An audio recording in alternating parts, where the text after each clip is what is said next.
Hi, It's podcast time. I'm Ashley, this is Sushi.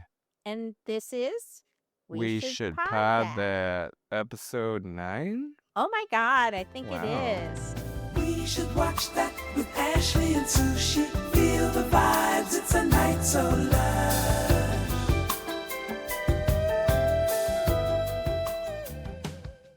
Cool.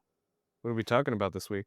Hey, so this week we're talking about a bunch of stuff. For movies, we're going to start with our reviews of Tron, Ares, and Roofman, or Roofman as we like to call it. For TV, we're going to do some recaps of The Walking Dead, Daryl Dixon, and the much-awaited The Chair Company from Tim Robinson. You. Yay! What do we have for wrestling, Sush? Well, for Oh No, yeah, we got this past week's TV shows, SmackDown and Raw, and then we also got coverage for the most recent PLE, Crown Jewel in Perth. Ooh, yeah. Awesome. All right, so let's do it. Okay, our first movie today is Tron Ares. This is the long-awaited return of Disney's cult sci-fi franchise. It's directed by Joachim Roning, and the music is amazing. It's from Nine Inch Nails. Jared Leto not only stars, but he actually, I learned, helped bring the project to life. He developed the Ares character. And I have mixed feelings about Jared Leto's involvement, but let's get into what the movie's about. So, years after Tron Legacy, a self-aware program named Ares emerges from the digital realm with the power to step into reality. So, he's created as a super soldier, but he starts questioning his purpose and his humanity, and he has to decide whether he's going to be humanity's greatest weapon or its biggest threat. Okay, first off, I gotta say, if you want a perfect plot, not this. But if you want to feel like, okay, so at Dave and Buster's, Hmm. at Dave and Buster's, there's a ride called the Typhoon, and you Yes. sit in these like reclining chairs that shake, and then they have fans that blow air at you, and you watch a video of like, I mean, the videos are Yeah, it's like crazy. crappy VR It's from like like the crappy VR. 90s. It's like 4DX, but like not great. But Yeah. we love it. And if we have multiple times been having a bad day and say, let's go get shaken by the typhoon. Simple pleasures. Simple pleasures. If you like getting shaken by the typhoon, if this is your kind of bag, you're going to like this movie. Oh, yeah. It feels good. The music is amazing. It like you really feel like we saw it in IMAX 3D, which was great. Oh, yeah. The music is so good. It looks awesome. Hey, it's got a weird plot, and it stars Jared Leto, who is not a good guy and who has terrible acting practices, you know? Like this whole method thing is insane. But Eh, if you just go into it like thinking of it more like a ride, like an experience, I think you'll really enjoy it. Hell yeah. Um, I really just felt, I don't know, cozy, all encompassed by Hmm. the movie. Yeah. Um, it does get really weird when they get into the details, okay? They're sort of Yeah. in the it starts out where it's just like cool music, stuff looks cool. And when they get into the meat of the plot, it's sort of goofy, and I feel like they almost try to make it a rom-com in the middle. There's all these jokes that don't make sense. But even when it's not making sense, it's taking big swings. And Jared Leto, okay, getting to the Jared Leto of it all, he's palatable. He's Yeah. fine. He doesn't talk much. He's doing just like What he's told to. yeah, he's doing what he's told to. It's what I like to think of as like high cheekbone acting. Like Mm. his mouth isn't doing a lot, but just his face is. Just Yeah. Uh, It's the best when he doesn't use that thing he calls a brain. yes, yes. He just needs And to I'm be. trying to be as nice as possible about that because I really do think he can be a great actor. And I think this Yeah. is actually one of the movies that I actually thought he wasn't too bad in. No, I He didn't w- think he was bad at all. yeah. I mean, I have mixed feelings about it because I think he's a bad guy. Like I think that uh he's a I would really rather have anyone else star in this movie, No, okay. like Yeah, almost I know what anyone you mean. else. But I think that even disliking some of the things I know about him as a person and some of his performances, it wasn't a problem for me. I still Mhm. able to get into it. Cool. And yeah, the cast is great. You've got Jodie Turner-Smith plays a really badass other like Tron thing. You've got Gillian Anderson, who's obviously amazing. Um, Evan Peters. I mean, it just kind of goes on and on. Another character in it that's great is Greta Lee. She and Evan Peters play sort of like competing video game developers slash the most advanced scientists in the world who can bring computer programs into reality. It's not perfect, but it looks great and it sounds great. I don't know. Yeah. What do you think, Sish? I really liked the AV experience. The Yeah. audio visual experience overall was stellar. Yeah. Uh there's nothing in the experience of me watching this in IMAX 3D that didn't like wow me in some kind of way. Mm-hmm. I remember we both kind of looked at each other at the start. I think Mm-hmm. even in like the opening scenes in IMAX 3D, it looked fucking insane. Like I have no idea like how much money they pumped into visual effects, but man, what I've noticed in IMAX is like if the source is IMAX and they don't do an up conversion or anything, Mm-hmm.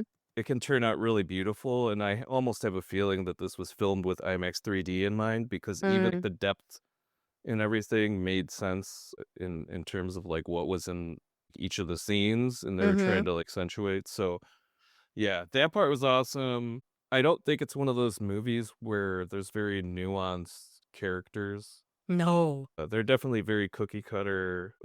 Jared Leto plays like a mysterious guy who doesn't really talk a lot. You know, it's like mysterious sci-fi guy.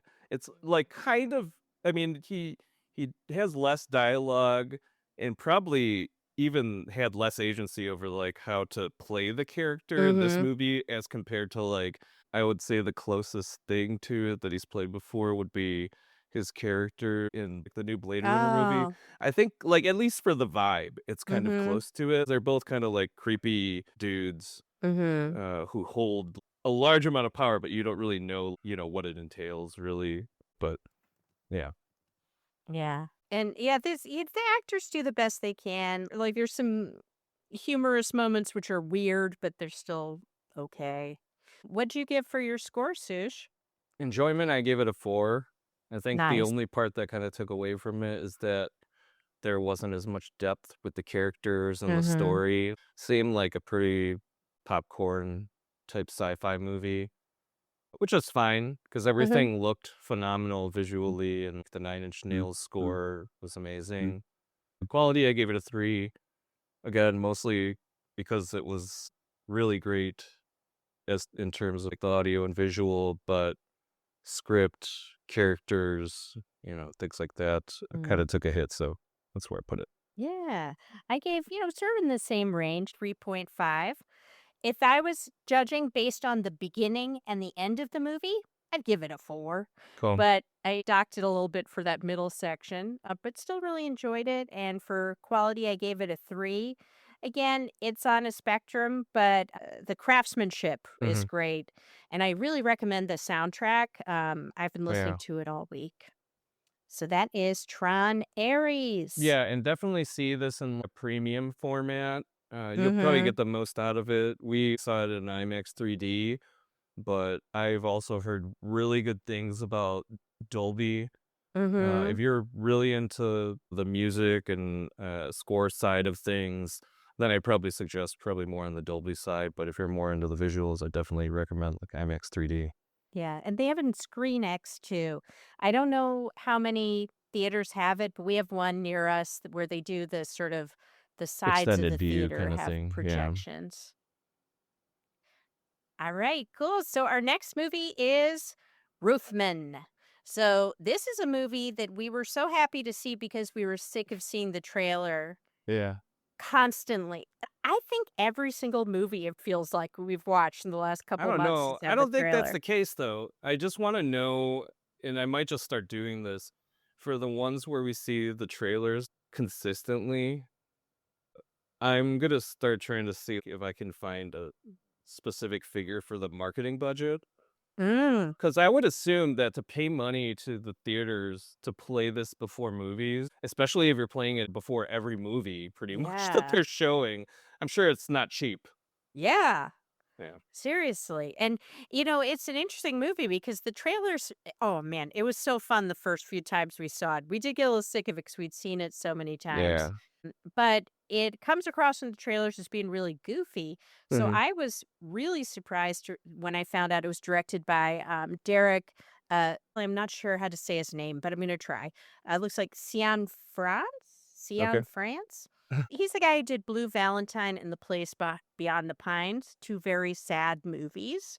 So it was kind of unusual to see him take this on. And it's based on an unbelievable true story of this guy, Jeffrey Manchester, who's a burglar who became infamous for breaking into McDonald's through the roofs. And then later he ended up hiding in a Toys R Us for like a Mhm. really long time. He tries to build a new life, and basically he's living inside a Toys R Us, but also like getting a new girlfriend and trying to live a normal life while he's living Uh, in a hidey hole in yeah, it's yeah. wild. The cast is just awesome. Channing Tatum is incredibly charming in this. We've got Kirsten Dunst playing his love interest. Peter Dinklage is in here. Uzo Aduba, Ben Mendelsohn, Juno Temple. So a lot of great actors. Oh, and Lakeith Stanfield, who I love. I really enjoyed it. It really felt like we knew the movie because of this damn trailer. We saw it so Yeah. much.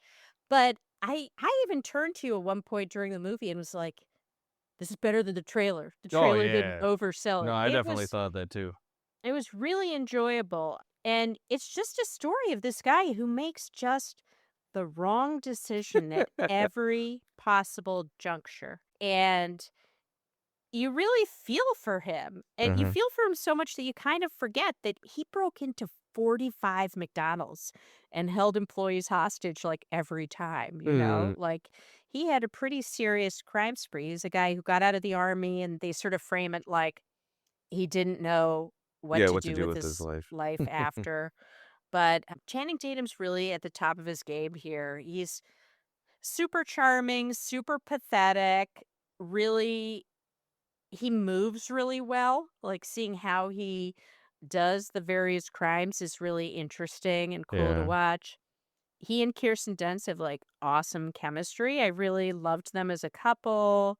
She was great. Dinklage was really funny. And it was just a really intriguing story to kinda watch play out. Obviously, the guy escaped from prison, and that Mhm. doesn't typically go well.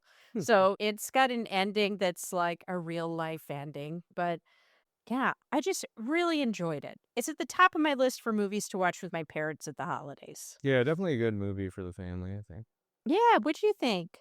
I, agree with most of what you said. I also felt like it was better than I thought it was going to be. I didn't dislike it because of the trailer. It's just my thing with trailers when they're playing them too much. I just get Yeah. tired of the trailer itself.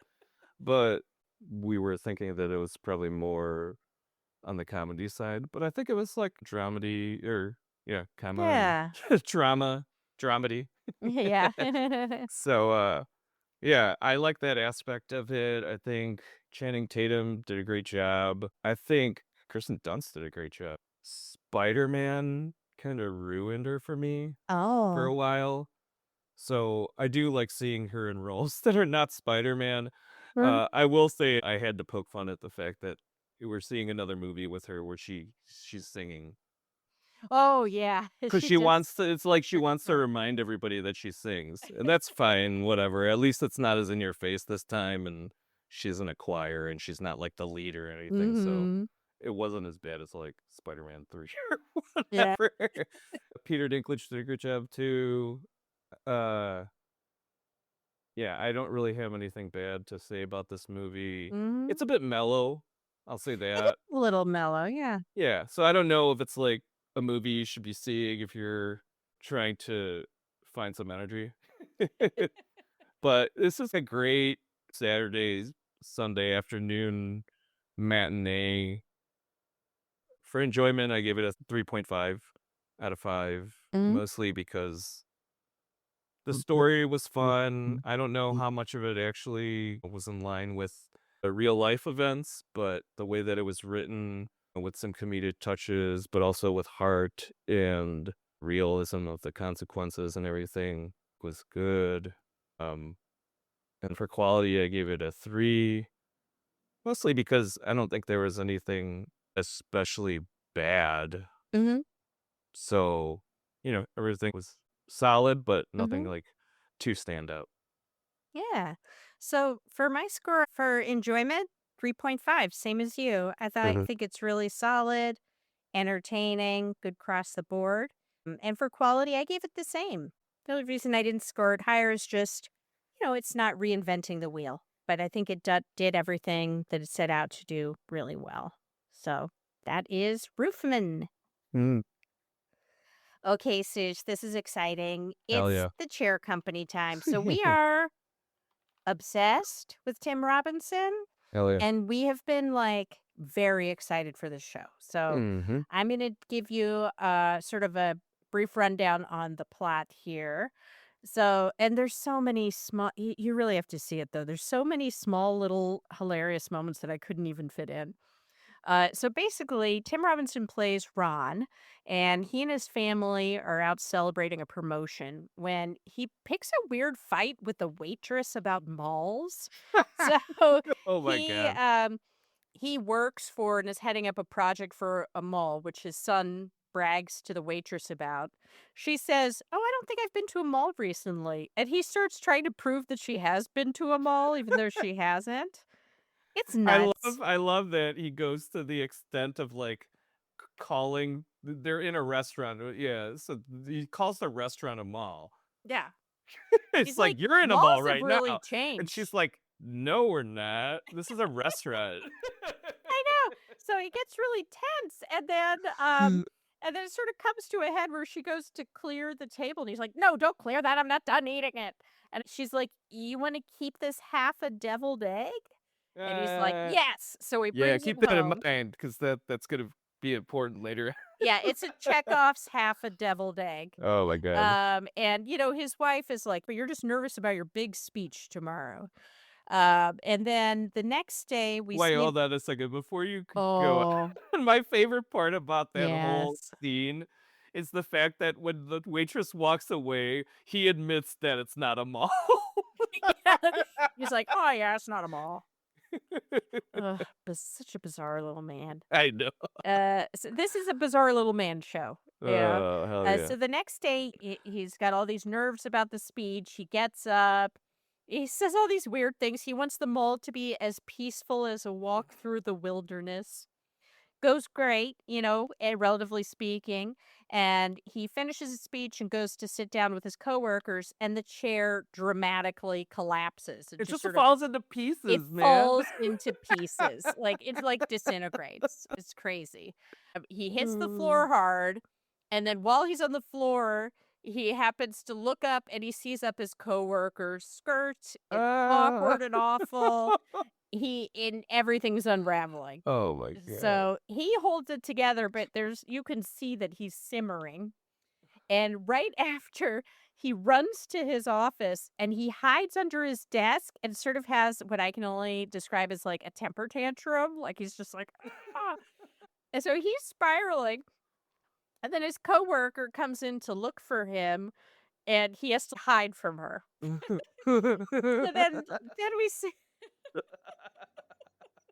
So then we see later that night, we see him sitting in his car. It's like dark and raining out, and He's in front of what looks like a campsite or something. There's like Yeah, that's kind of weird. a Yeah. rope fence, and his wife texts him about the meeting. He's like, "Oh, it went great. I'm gonna go out with my coworkers." But no, he's just sitting in his car.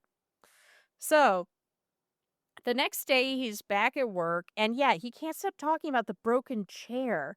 And he finds out the name of the manufacturer, Tekka, and is just battling endless hold music and call center reps, and he can't get through to anyone.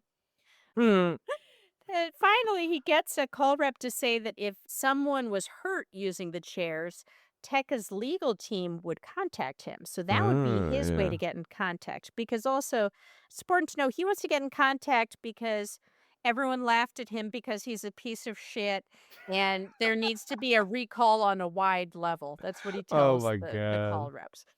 So, anyway, he decides he's going to try to prove that the chairs are dangerous by, I guess, trying to set up his elderly coworker Doris to fall out of the Oh chair. my god. So, his the way his mind works is just It's insane. amazing. Yeah. So, he gets his assistant to try to distract people by bringing treats to the break room and is hoping that Doris will go. And he's hiding in his office, recording her and being like, "Yeah, honey, get up and show me how you walk," which was kind of creepy. And then their coworker okay, there's an elderly coworker they have who says he was up for the promotion that Ron got, but he was glad he didn't get it because now he knows that life isn't so serious. And because of that, he saw a necklace with bubbles, like a Yes, the blowing bubble necklace. bubbles necklace, and now he likes to blow bubbles because work should be fun. Yeah, he doesn't want to take life too seriously, Yeah, right? That's what it was. I know. So anyway, that coworker goes blowing bubbles on Doris, and Ron freaks out and is like, "What are Uh, you doing? Don't blow bubbles on here!" And he ends up being so angry that without thinking about it, he rips the bubble necklace off of the guy, oh and yeah. everyone's like freaked out. Hilarious. Yeah. So then that night he goes home and he's making a rehearsal dinner slideshow for his daughter's wedding. And then he starts crying to Jim Croce songs on Yeah. YouTube. And he writes this comment on YouTube that's like, "Life goes by so fucking fast. Oh You yeah. think you're going to make something out of your life and then it's too late." So he's crying. Oh He's looking man. at photos from his life and he sees a photo of him and his coworkers. And in it, he can see the back of a chair, which has Tekka's address printed on it. So this man in the middle of the night drives to the headquarters, which I'm assuming are in another state because it seems like it took him a long time to get there. So he manages to sneak in to their warehouse. There's all kinds of weird stuff. There's a table with an urn on it. There's all these printed topless photos by the printer. And then he sees a giant tarp and he takes it off and there's a massive red ball under Oh it. my god. Like massive. Yeah. And then he realizes that the half a deviled egg he ate in the beginning of the restaurant hit his stomach the wrong way. Oh, it's So going he has to through him, take man. it. And he goes into the bathroom of this abandoned place. He's pooping in a stall with no door. And then he hears he hears someone walking, and then the man screams. Ah. Ron pulls up his pants without wiping and just Yeah. puts wads of Oh. toilet paper in the back of his underwear to like create a layer between his butt and the underwear. And this man just drives all night straight to work the next morning. Ugh. You see him getting to work, going to the bathroom, pulling all the toilet paper out of his pants. Oh, And gross. when he comes out of the bathroom, his boss needs to talk to him. It turns out he never hired a security team for the mall construction site, which is something that was brought up earlier. And a bunch of teens were drinking there, and one of them almost died. And she reminds him, Right, right. "Hey, I already vouched for you, even though the board had all these reservations. Like, why did this guy leave his job to create a Jeep tour adventure business out of his garage? Why did he mortgage his home for this? Uh, And she gives him a warning. Okay, so he leaves the meeting, sort of some peppy music's playing, and he realizes, you know what? I'm going to delete this photo.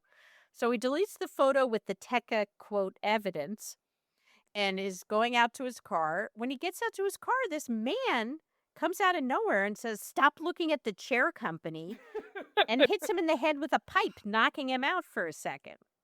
Ron wakes up, sees the guy walking away, chases him, and the dude gets away by just unbuttoning his shirt. You're like, what is he oh doing? So that yeah. when He Ron slips his goes to arms. grab him, he just slips right out of the shirt and vanishes. That's great. And I that's need to how the remember episode that. ends. Oh yeah, if someone's chasing you, Yeah, I next need time to know, I'm like, chasing you, you know? next time if I ever get into potentially confrontational situations, I need to remember to wear a button-up shirt so I can unbutton the shirt and just exit, just slide out, just Yeah. exit. That's the way to do it. Oh my god, the So, show was hilarious. yes, tell me about it. What are you thinking? Well, I think you covered why it was hilarious, but there's a couple things that I wanted to just bring Yes. up. I think one specific moment that you didn't mention that killed me because I I didn't understand the point of showing this other than to show how neurotic and weird Tim Robinson's character is. But it was the part where it's like near the beginning of the episode where they just cut to Oh. him in bed with his head in the pillow. It's like, this pillow's so hard. He's like, is this pillow made of metal? Yeah, exactly. That's literally all the scene was. And then it just cuts to the It next was like scene. 5 seconds Like long. what are we supposed to get from that? But I guess that's what we're supposed to get from that. That also wheelbarrow guy who Oh, has an wheelbarrow guy. inside wheelbarrow, but apparently like he's convinced that people are paranoid about him using it outside, Yeah, but it's a then later on janitor. happens to be using it outside. So I watched it twice, Oh my and god. it was really cool because seeing it the second time, you find so many weird little moments. Like, why did they put that in there? Like, honestly, it was hard writing a synopsis because Yeah. there's so many funny moments. But I think yeah, the one thing that I did kind of zero in on that's kind of overarching concept, just like Tim Robinson's work as a whole, I'm uh-huh. sure this comes up a lot, but he loves these situations where it's people trying to save themselves from embarrassment and trying Mm. so hard to do it.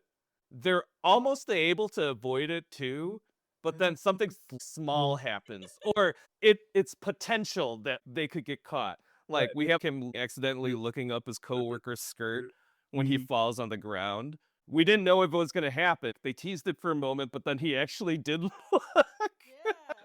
So that was like one of those times where there was slight incident, but then the other one, there's this one scene where he's hiding under his desk, and then his Yeah. boss is looking for him, and then they got one of those cutouts of the grommets in the Oh, desk. yeah. Yeah, and so he's hiding under the desk and he's peeking out through there.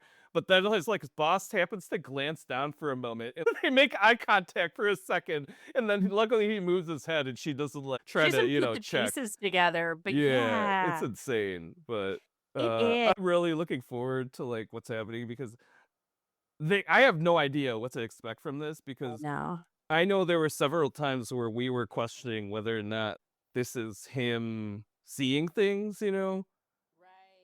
Maybe it's a hallucination, maybe it's his interpretation of the events rather than what's actually going on. Yeah. But there's so many weird things that happen that I don't think are down to him. Like Bubble Wheelbarrow Guy is one of the coworker. biggest examples. Yeah. Like that was one of the examples that made me feel like, no, there are just some weird people in the show. He's not overreacting in respect to this chair company situation being really weird. Yeah, it's bizarre. And, I really, in a weird way, related to some of it. I just returned to working in an office with real people for the first time since COVID. I've been working from home since then. And you're like, wow, when you're in an office, you get so worked up about the smallest Oh things, yeah. you know? So it's kind of funny to see that sort of bizarre, manic energy people can get about small things sort of amplified. And I'm excited that there is some mystery with the chair company. It's not just Mm. a fool's errand here. So Right, looking forward to exactly. the next episode. Awesome. Do you have any final words of wisdom on the show? No, I just love it, and I want it to go on forever. Yes, yes. Even though only one episode has I come out know. so We can far. watch it again later. Uh, Awesome. All right. So our next show has a very different vibe. We've got The Walking Dead, Daryl Dixon. We're at episode 8, Contrabando. So, Paz joins Daryl on his trip to Barcelona to try to find Justine. So they arrive and find zombies on a carousel because that's cool, zombies on a carousel. And Antonio shows Carol footage of his family and kind of admits that he always wanted to be a filmmaker, which makes a mm, lot of sense given how much he talked about his love of film earlier. Fede visits while they're caring for Roberto, and he seems to be suspicious of Daryl's whereabouts. They play it off like he's just at the boat. Fede's number 2 then reports that El Alcazar's missing guards are zombies. So he sees mm, them at their gate. And Fede assumes that the American, aka Daryl, is lying about what happened with them and is getting more and more suspicious. Also, in a fun little moment, Carol catches Antonio showering outside, which is awkward and cute. Little yep. flirty moment. Then she visits the cruise ship captain. Meanwhile, so Fede's mom checks in. Turns out that Fede was secretly in love with Roberto's mom. So Mm, that's why he and Antonio have had issues this whole there we time. go. Yeah. So we get that backstory. Daryl and Paz visit an old friend on their trip to Barcelona who runs a refugee camp for women escaping El Alcazar. Then Carol and Antonio try to get Tylenol from Fede for Roberto. And of course, he refuses. So Carol later goes to steal the medicine. Fede's mom, who's like the healer, sees her doing it and tries to stop her. But Carol really lays into her, sort of is like, listen, he's sick. Fede keeps hoarding these things. We need to take it. I'm going to take it. And she helps Uh, her take the medicine. Meanwhile, Paz and Daryl convinced the people from the camp to help them go after Justina since she's with the quote future king as a part of El Alcazar. Um, then Paz sort of opens up about Elena. Turns out that Elena, who is the future king's sort of, I don't know if they're his wife or just his number one girlfriend, whatever. She had been won in the lady raffle. Turns yeah. out she and Paz, that was their first love, and she was the first person to be won in the lady raffle. So Mm, it's sad. Then Roberto plays a video that was from a documentary that he was working on making. He was documenting Basque separatists because his mother was Basque. And Antonio admits that his wife died while they were filming the documentary in a car mm, bombing. So she was trying to interview someone and then his car exploded. So he's admitting this to Carol. Meanwhile, Roberto has just miraculously woken up because he got the Tylenol. He's feeling better.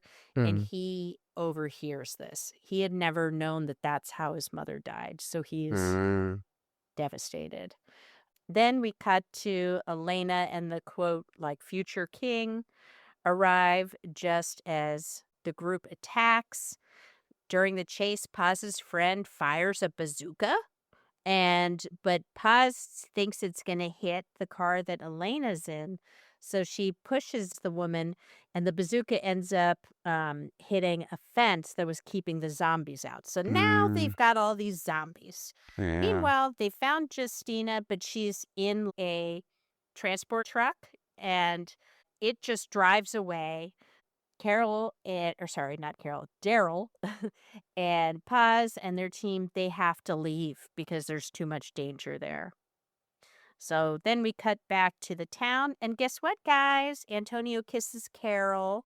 Then Fede's men stop her as she's trying to drive off with Roberto to try to get away, but Antonio distracts them. She manages to get away. And then we see a flashback that after the car bombing that killed Antonio's wife, she turned into a zombie. And it seems like it happened right as the zombie apocalypse started. Like she was one of the very first ones. So that is where we're at here. Kind of a lot of back and forth between Carol and Daryl this week. I really hope they get I wish their storylines were in the same place. I do like the plot threads they're going with, but I miss those two. They're a power couple, you know? Yeah. What'd you think of this week? I thought that this week was pretty satisfying. We get some backstory filled in on some of the conflicts, like what this whole thing between Fede and Roberto is about, the kind of weird air between them. It's tragic that we found out how Ugh, I know. Roberto's wife Sucks. died. Or, sorry, Antonio's wife died. Yeah. Sorry. I keep getting Roberto and Antonio mixed up. Yeah. Roberto is the son, Antonio is the Yes. dad. Okay, gotcha. I think my favorite was the scene with the city. Yeah. That looks super cool. They were explaining in one part of the episode how through a sequence of events, there's a perimeter of zombies that like a moat almost. yeah, it's weird. It's just because how the city was designed initially and where the zombies ended up getting trapped that they kind of have a security wall that's just zombies and that separate the outside from the inside of the city. So it was really cool to just see that because you get kind of like an overhead shot of it. Looks really impressive. I think it's like the first time we've seen something like that, which is kind of amazing considering how long The Walking Dead's been.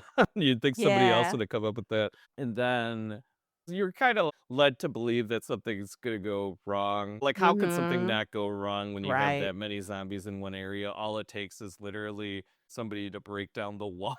And of course, With it a happens. bazooka, which was Yeah, with a cool. bazooka. So I was hoping that something like that wouldn't happen. But yeah, it's probably going to happen. So that was cool. The Antonio and Carol situation was cool. I'm glad she got Roberto out of there. Yeah. Because he was still recovering, I think, right? Mm-hmm. Yeah, but whenever there's like moments of justice or like the good guys winning in The Walking Dead shows, that always makes me feel good. Because overall, it's a pretty depressing situation, you know? Yeah. The So odds are really stacked anytime, against them. yeah, anytime you have a moment where good guys are winning or justice is prevailing, it's always a good feeling. So yeah, I definitely like this episode. If I'm just trying to be simple and divide this up into like the half of the season that I really enjoyed and then the other half that I didn't enjoy as much, this would definitely be in the better half. So Yeah. I yeah, agree. I hope they close out strong because I think the I next do episode too. is the finale.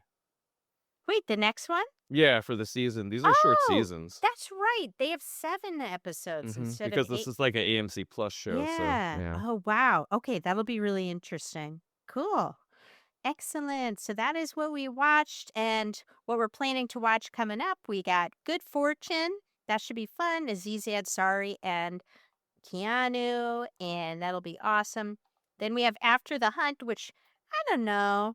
We'll see. It's the one with Iowa Debris, who's great, Andrew Garfield, and Julia Roberts. So we'll see about that. Then for TV, we got more Chair Company. Yes.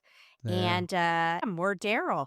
Oh, and also we started watching the new Apple TV Plus series, The Last Frontier, Oh, yeah. which has been really good. I don't know if we're going to actually cover it, but if you guys want us to, since, Daryl Dixon is ending soon, then just let us know. Feel free to just comment or shoot us an email. I think now, if I haven't set it up, I'll definitely have it set up by the time this podcast goes up, where you guys can send us messages or something. Yeah, that'd be great. So yeah, you can let us know if you want coverage for that because we've really been enjoying that show It's so like far. Con Air, but a TV show. Yeah. Yeah. Excellent.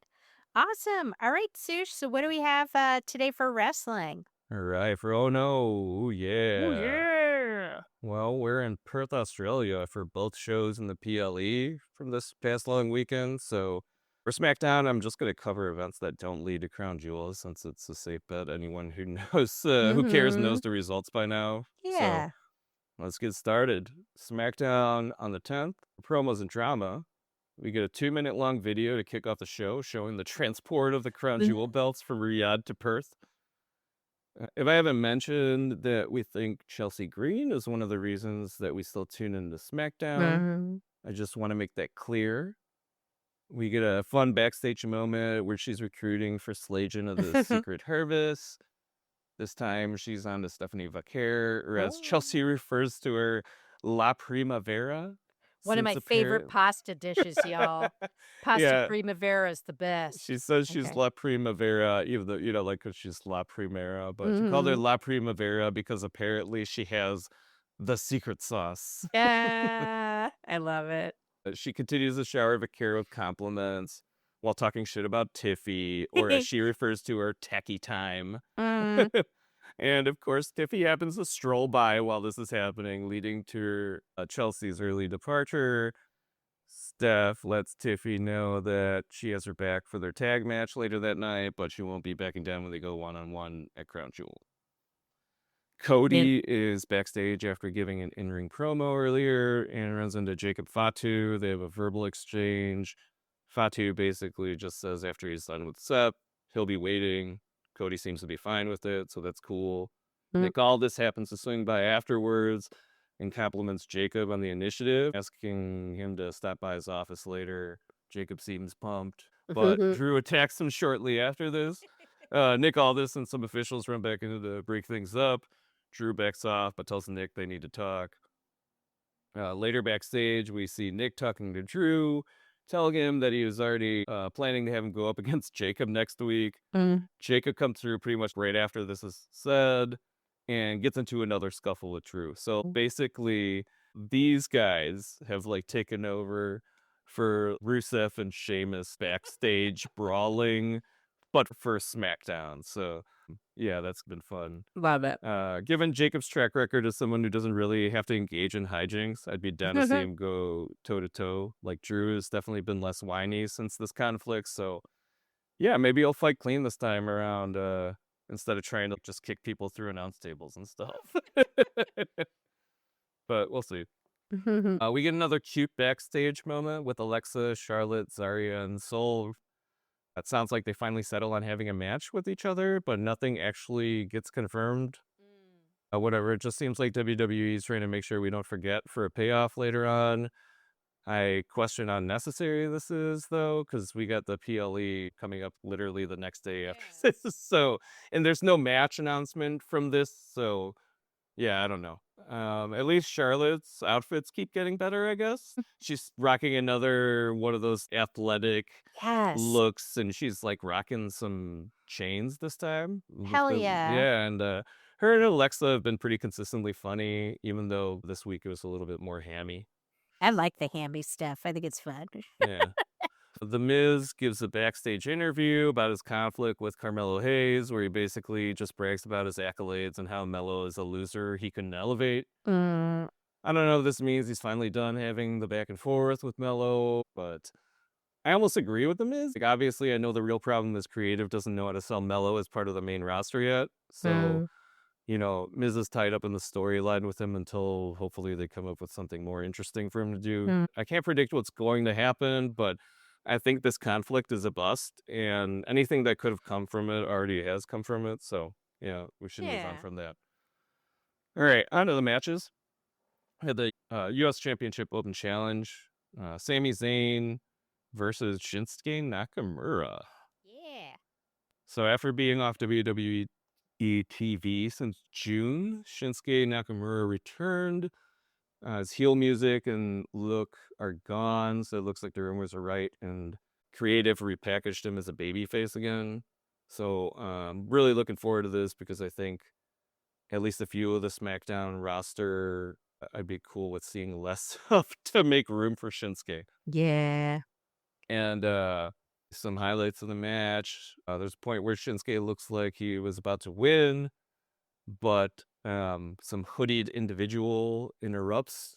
They reveal themselves to be a face-painted Tamatanga. Apparently, this is a callback to their Gorillas of Destiny look from New Japan. Oh, I was wondering what that was. Yeah, Cool. so the rest of the MFTs appear and they have the same type of face paint. Solid match overall. Great return for Shinsuke. Good showcase of his moveset. I think the history is that Shinsuke typically wins in these matches between him and Sammy. So I think it was a good decision to have Sammy retain via disqualification with the MFTs interfering instead of, just having a clean win against Shinsuke. Next match was Stephanie Becerra and Tiffany Stratton versus Julia and Kiana James. So we get Stephanie immediately subjecting Kiana to the Devil's Kiss in less than a minute after the bell is rung. Like, why? I don't know why we have this match. I checked the time on this from bell to bell, and it ended up being less than 10 minutes total. Jeez. Yeah, I don't know what WWE Creative is trying to do with Julia and Kiana James. It's almost like they're trying to elevate Julia to Steph and Tiffy's level. But I think the only way that they can have her do that reasonably is maybe to have her lose the US title and have her go in a run for the championship. But I think with Alexa and Charlotte currently working as a tag team and some of the other people who are really at a high level, if they just have them as tag teams, I think that'll provide enough room, because I think it's been working out well when they've done that so far. Tag team is really fun to watch. The actual matches and the drama's just fun. So I would love to see more of it. Yeah, and I think the thing with the tags being okay for more established talent is that we already know their character, what their moves are pretty much. So to have them working actively all the time and maybe even a team element of it always adds something new to it. So yeah, I like that fact. And plus, I think if we get some of these people who aren't getting as much attention or they're not giving as much of a push to, if we put them at the running for the top championships for each show, I think that'll give them more opportunity to showcase those people and for people to get more acquainted with them. So yeah, for sure. all right, moving on. WWE Tag Team Championship match with the Wyatt Six with Knuckle Howdy, Eric Rowan, and Nikki Cross versus the Street Profits with BFAB. We get the Street Profits entering to their old music. I like We Want the Smoke, but we have enough ominousness in this match from the Wyatt Six. So Ominosity. Yeah. It was great to add into this match with some party vibes. I'm not a huge fan of the Wyatt Six, but admittedly, I enjoyed them in this match. The Street Profits are insane for that double electric chair to Blockbuster. And I love the moment with BFAB going after Nikki Cross for interrupting the count and getting spooked by Eric Rowan. I appreciate WWE for squeezing some humor out of the Wyatt Six, because I definitely think it'll get some people to care more about them. I don't think I'm the only one who has a hard time buying into characters that are just playing one-dimensional creepy horror characters. So the Wyatt Six win and the MFTs approach them and stand face to face in the ring. Solo finally comes in, Nikki gets all up in his face, and Solo calls off the MFTs and they back out of the ring. So it's an obvious setup for competition between these two stables.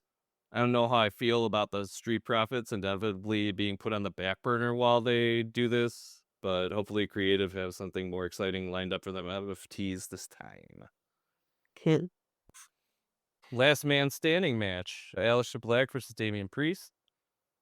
What's the criteria WWE uses to figure out whether or not they need to have a sizzle reel video package providing a full backstory on the match they're about to get into? I mean, I'm going to be at least mildly infuriated if I'm going to have to sit through another one of these before the inevitable rematch between these two.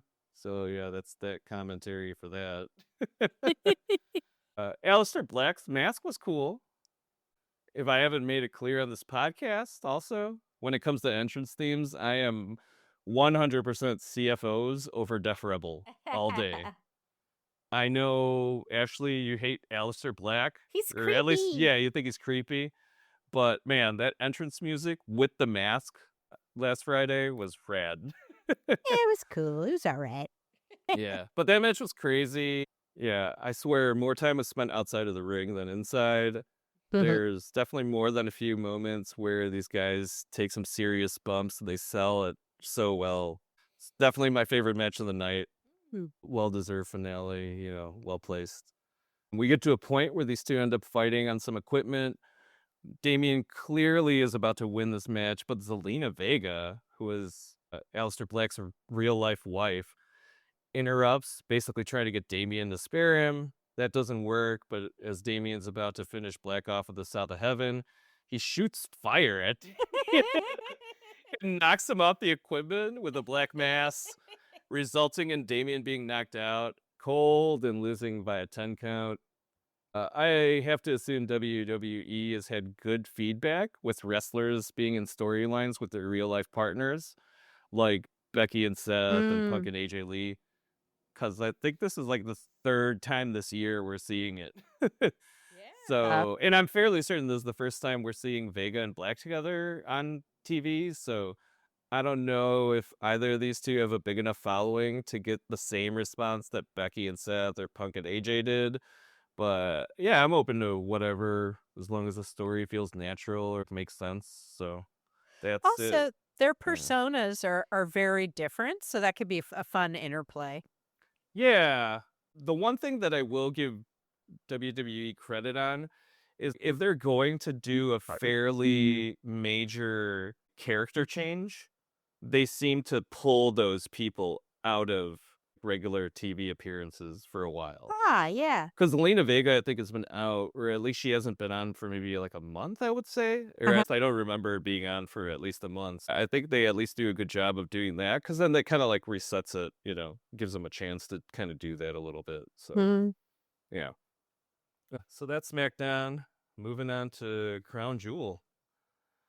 So, before I get into the matches, I have to criticize this decision to show the Crown Jewel Belts Royal Transfer video again. Hey. Either have it start at this PLE or just post it on the WWE YouTube. You guys produce enough of these filler videos that you could have replaced one of these instances with something more relevant or useful. Also, why am I watching someone's video art project? Like, we're over 8 minutes into this PLE before the entrances of the first match kick off. Like, we had some weird art project thing where it's just like about a bunch of the wrestlers and they had like a bunch of quotes. It was weird. I don't even know like what it's for. It was like Rhea Ripley narrating over stuff. So yeah, maybe if they could have given us like like a reason or something, like what the hell we were watching, then I would have cared more. There's probably going to be more than enough articles and videos out with stuff about this PLE already. So I'm just gonna give my overall thoughts and feelings on each match instead of giving a fully detailed recap. And I'll also give an A to F letter grade for each of the matches in the PLE overall this time, since I don't think I did it for the last one. But yeah, first one, Australian Street Fight match. Roman Reigns versus Bronson Reed with Paul Heyman. My biggest criticism with this match is I don't even know what the takeaways really should be. If there are even any that creative intended to be clear at this point in the beef between Roman and Reed. Like, am I supposed to assume he's as good as Roman? Or that he isn't as good as Roman was at his peak? Implying that Roman is on a decline or something else? It's just hard to figure out when you continually have others from both sides interfering in these types of matches. I always feel like we need at least one clean match, or at least one without obvious hijinks to really gauge how these guys stack up against one another. But this street fight match obviously isn't going to be it, because there's no rules and stuff. So this match didn't feel at all like anything was really on the line, but they did definitely play up the rift between Roman and the Usos. I previously assumed that this all was going to end with Roman and Jay teaming up against Jimmy in a conflict.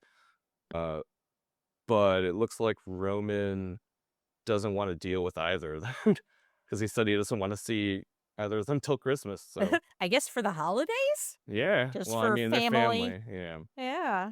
We get a backstage moment though after this match where Heyman congratulates Reed and makes it clear that Seth is going for his match alone, and neither Reed nor Breaker are allowed to help. I think it's obviously supposed to contribute towards, the future Vision breakup. But our Reed and Breaker on board. I guess we'll just have to wait and see. Mm. Overall, grade for this match, I gave it a C. Yeah. Next one, Women's Crown Jewel Championship match between Stephanie Vaquer and Tiffany Stratton. This match was short, Oh, yeah. literally almost 10 minutes from bell to bell.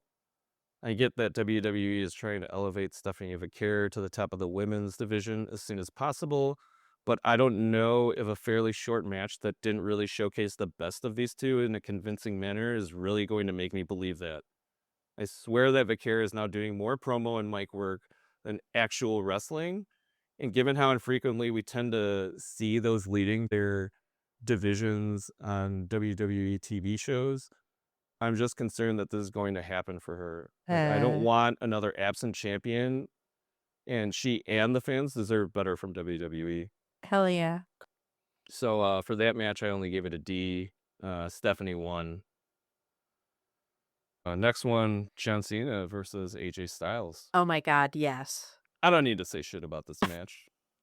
I'd be surprised if anyone who remotely cares about pro wrestling hasn't yet seen a highlight reel or article about this. So I'm just going to say, beyond all that stuff, is that Cena and Styles delivering this type of match to the WWE universe makes absolute sense, given how much these guys have always given to the fans in whatever promotions they've been in. Mm-hmm. Special shout out to Cena for never letting us down as far as being that guy to redirect a spotlight to other people, even though he's supposed to be the main attraction. In this case, it was a special intro. You had Alicia Taylor give out for AJ Styles. Class act. Oh, that was great. Yeah. You could see how much it was, how moved AJ Styles was too. Yep. That was incredible match. Yeah, that match got an A from me. Hell yeah. Moving on, we got Asuka and Kairi Sane versus Io Sky and Rhea Ripley. As much as I enjoyed the previous match, this one is the one I was really looking forward to. Out of all the storylines being paid off in this PLE, I feel like this is the one that felt the most natural and consistent. It was a great showcase by some of the best in the women's division. Props to Rhea for tagging Io in for the finish for a win. Even though Io and Rhea thankfully walk away with a win, I definitely don't think the storyline's over. We still have the whole Asuka forcing Kairi to do things against her will. That should hopefully be paid off. I'd really be disappointed if nothing much developed beyond that from this match. So, B for that one. Io Sky and Rhea Ripley win that match. I'm sorry, I think I missed like a few previously about who won, but obviously everybody's seen I don't this think if you they want did. to. Yeah, we already know. Also, Yeah. quick aside, I feel like more and more the Asuka and Kairi dynamic is like an abusive relationship. Oh, Like, yeah, for like sure. when she slaps Kairi, I feel like that's like domestic violence. I don't know what it is. There's something sure. about it. Yeah. Oh, So, last match of the night, Men's Crown Jewel Championship match between Seth Rollins and Cody Rhodes. In my opinion, this whole conflict has felt a bit forced and rushed since they tried to sell it. If Crown Jewel is supposed to just be about the best versus the best from each main roster brand, then let those brand versus brand matches be purely just that. Like, we don't need a concocted storyline. I don't mind the whole angle leading to the split among the Vision, but I don't think they needed to write Cody into all this. And I really think it would have been better without it. They could have kept that separate from this, you know. yeah. It's another match that unfortunately highlighted the issue with WWE not necessarily needing, but for some reason always choosing to deliver safe, fan-pleasing matches like Cena versus Styles when fans seem to be complaining about the product more than usual, which in turn almost creates this consistent dependence on them and needlessly takes away attention, and I'm assuming resources, from these finale matches. This was nothing compared to Cena and Styles. And I know that Cena and Styles is like a once in a decade match maybe, but still, this should be closer to that, even if it's not going to beat it, you know? I don't know if WWE thinks Seth can't beat Cody clean, or just the fans believe this, but I dislike consistently having to have Seth resort to hijinks to win. I feel like they spent this time building up this very real doubt within Seth that he'll never be able to beat Cody. And I'm sure that's all playing into this rift forming between Seth and the Vision. But man, even with how forced I feel like this conflict between Seth and Cody have been, I still feel like it's been a waste to make us believe that Seth might take a more honorable route with Cody. But then in the end, he uses the wash. It's like, yeah, I just don't like that. They made him get serious about it, but then he's still doing the same shit. So I hope they reorient Seth as a babyface again. I don't see how it's not going to be messy because Becky is a part of the Vision and extremely popular as a heel. But I don't know. That horrible speech that Seth made after his victory would be great to illustrate his downfall as a heel. So I guess that's fine. Yeah, it'd be good to have him look back and kind of reflect on that as the moment he began to realize without a clean win, he hasn't really proven anything. So I gave this match a B, and I think that was being very kind. Yeah. So yeah, overall for this PLE, I gave it a C. Just for comparison, I would have given WrestlePalooza a D if I had given it a letter grade. So it's a hard one to score because the Cena Styles match was so good. yeah, and I don't think a C is bad. I think a C is average. I really do believe that. So I mean, yeah, it wasn't too bad. I mean, it's just not one of their better ones, and it's definitely not one of the best. So yeah. Moving on All to right. Raw on the 13th. Promos and drama. Well, as I expected, Seth and the Vision kick off the show. Well, I didn't immediately understand why Seth felt the need to get on the mic to brag after his win at Crown Jewel yesterday. Now it makes a little more sense. It feels like they're trying to let his ego be one of the drivers for this Vision split. We kind of see it during the promo, where he basically takes credit for successes for each of the members of the Vision, but then, brags on about nobody's on his level. I don't know anybody caught the look on Bron Breakker's face, but I'm sure you'll agree that it seems like the win doesn't necessarily mean the Vision is staying together. Yeah. Mind you, these notes are being taken in real time, so yeah. Jackie Redmond has an interview with LA Knight about his triple threat match against CM Punk and Jey Uso later that night. And dude kind of pokes fun at how silly the scripts are for the interviewers by telling her that he's proud of her knowing how these matches work. Oh my God. She even laughed at that a little bit, so it was great. I loved it. Yeah, it was great mic work from Knight, especially when CM Punk approaches and they just start arguing.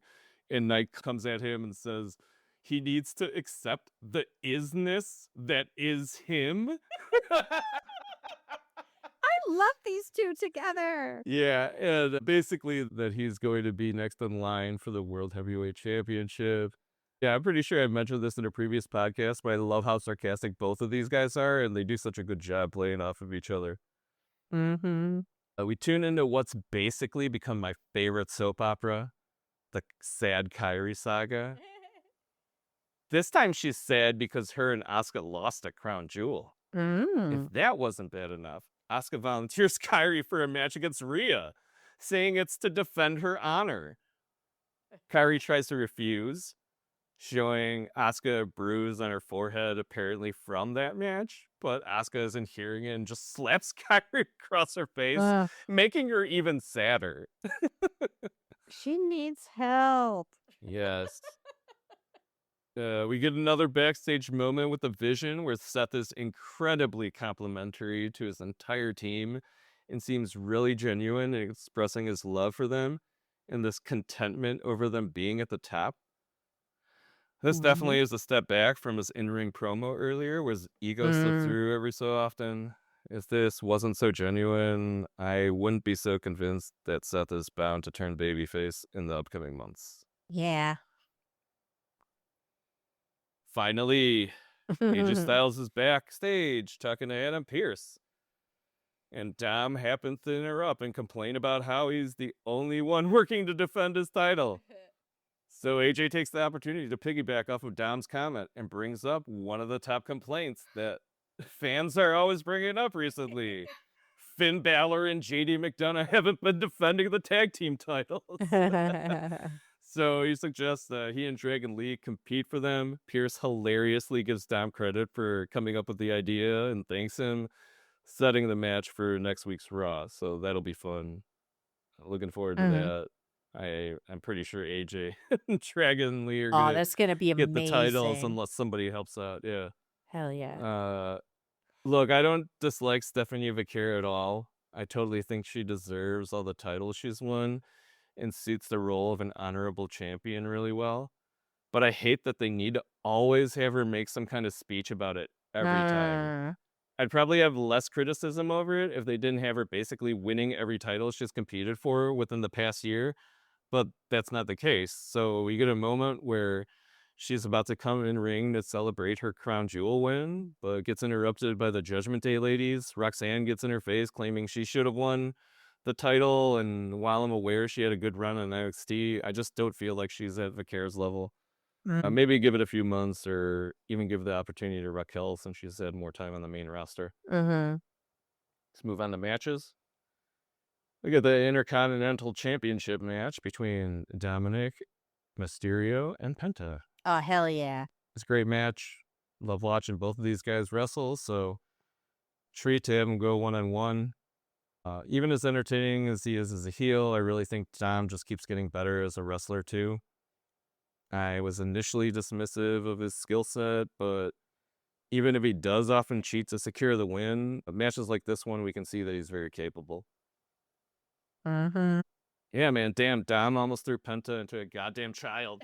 Yes, that was so great. They froze on the kid's reaction for a bit. She could have become like the new Brussels kid. That would have been cool.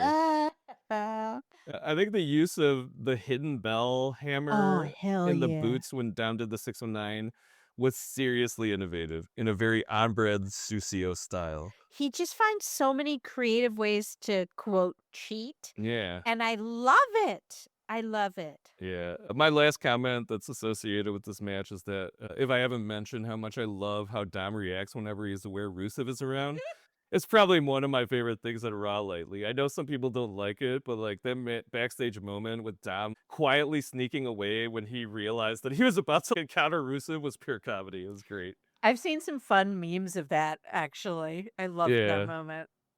But yeah, Dom retains. Mhm. Next match, Rhea Ripley versus Kairi Singh. Oh my god. Kairi entering to Rhea's music and jumping when the pyro goes off like she's surprised is literally the cutest thing I have ever witnessed on Raw. It made me WW squee. I played it back at least twice. It was so good.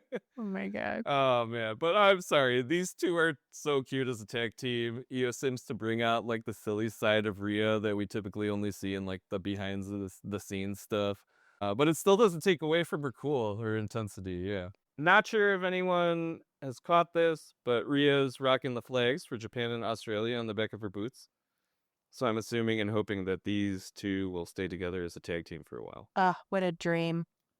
Even though I feel bad for sad Kairi, I think it's cool that this conflict has allowed her to be involved in more matches and that the Kabuki Warriors have become regulars again. I was saying this earlier, like previous women's top title holders into tag teams because, you know, they're already over with the fans, give an opportunity to push, you know, other women on the main roster that have had a hard time getting over or even getting featured in matches or help them, even if not like creative will at least know who isn't working for them. So Yes. Also, I love that you and Rhea are now Rio. That opens so many new merchandising possibilities for WWE. I would get a shirt with Rio. next match we got Jimmy Uso versus Bronson Reed. This match was only about 6 minutes, so it's definitely another where the action was overshadowed by the effort to advance the two storylines.